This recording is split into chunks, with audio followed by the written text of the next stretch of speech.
साझेदारी का पुनर्गठन, reconstitution of partner.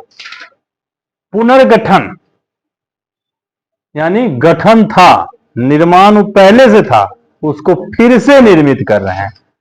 It means उसके नियम कानून में, उसके पार्टनर के बीच एग्रीमेंट में परिवर्तन करेंगे। फॉर्म के नियम कानून में, पार्टनर के एग्रीमेंट में हम चेंज करते हैं, उसे रिकंस्टिट्यूशन कहते हैं। रिकंस्टिट्यूशन, पहला condition change in profit and loss ratio, profit loss ratio को बदलना है। दूसरा एडमिशन ऑफ पार्टनर, किसी साझेदार का प्रवेश करना है। रिटायरमेंट ऑफ पार्टनर, किसी साझेदार को अवकाश प्राप्त करना है। डेथ ऑफ पार्टनर, कोई साझेदार मर गया। इस पांचों कंडीशन में फॉर्म का रिकंस्टिट्यूशन होता है। रिकंस्टिट्यूशन के परिणाम स्वरूप पहले से जो साझेदार के बीच रेशियो है और अब जो रेशियो होगा, दोनों में फर्क होता है। इस रेशियो में परिवर्तन के कारण किसी साझेदार को प्रॉफिट होता है तो किसी साझेदार को लॉस होता है। जिस साझेदार को प्रॉफिट होता है उसको गेन कहते हैं और इसीलिए हम गेनिंग रेशियो निकालते हैं। तो गेन क्या है? New ratio is more than old ratio. New ratio is more than old ratio, then more amount are called gain। ठीक इसके opposite sacrifice, new ratio is less than old ratio. नया अनुपात पुराने अनुपात से जब कम होता है तो अनुपात के इसी कमी को सेक्रीफाइस कहते हैं। तो सबसे पहला काम इस चैप्टर में हम गेन सेक्रीफाइस रेशियो निकालते हैं। तो सेक्रीफाइस रेशियो हम बताए हुए हैं क्या होता है? Old ratio minus new ratio, old ratio minus new ratio, और gain ratio new ratio minus old ratio. और ये ऑब्जेक्टिव में पूछता है, ध्यान रखेंगे, new ratio minus old ratio. Bihar board हो या सीबीएसई हो या अदर कोई स्टेट बोर्ड हो, इस दोनों रेशियो का डिफरेंस भी पूछता है।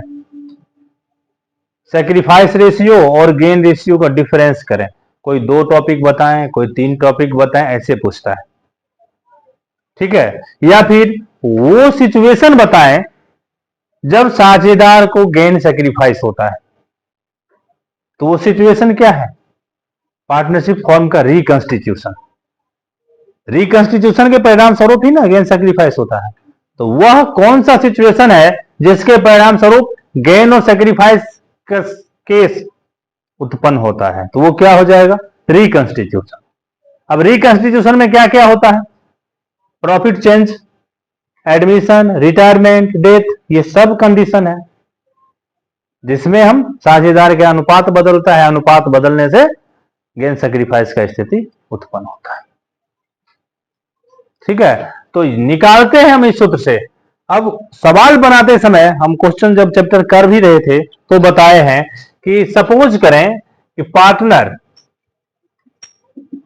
ए, बी और सी है जिसका रेशियो 3:2:1 है। ठीक है, ये पहले दिया हुआ है इसीलिए इसके साथ ओल्ड जोड़ देंगे, ये हो गया ओल्ड रेशियो। आगे कहता है अब ये डिसाइड करते हैं कि प्रॉफिट समान रूप में बांटेंगे। तो यहां पे डिसाइड हो गया प्रॉफिट समान रूप में बांटने का। 3 गो पार्टनर है तो 3 गो 1 डाल देंगे। ठीक है, तो ये बाद में तय हुआ इसीलिए ये न्यू रेशियो, ये पहले से हमारे पास है तो ओल्ड रेशियो। अब सवाल बनाते समय हमको समय बचाने का भी प्रबंध करना है। समय बचाएंगे तो इसको देखें, सबको छोटा करते हैं, ये क्या हो जाएगा, छोटा होगा तो 1/2, इसको अगर छोटा करते हैं तो ये 1/3, ये छोटा नहीं होगा। तो ये 1/3 न्यू भी है और ये 1/3 ओल्ड भी है। इट मीन्स इसमें नो चेंज हुआ, कोई सेक्रीफाइस गेन नहीं होगा। ये पहले जितना लेता था उतना ही अभी भी लेगा, इसीलिए इसका नो चेंज, कोई सेक्रीफाइस गेन नहीं। अब ए में हम सेक्रीफाइस लिखें कि गेन लिखें, बिना निकाले हुए हम पहले कैसे समझें, ध्यान दो, एक बात नहीं करो। सेक्रीफाइस लिखें कि गेन लिखें, 2 रुपया में 1 रुपया लेता है। 1/2 का मतलब क्या हुआ, कुल 2 रुपया होगा तो ये 1 रुपया लेगा। ये पहला कंडीशन था।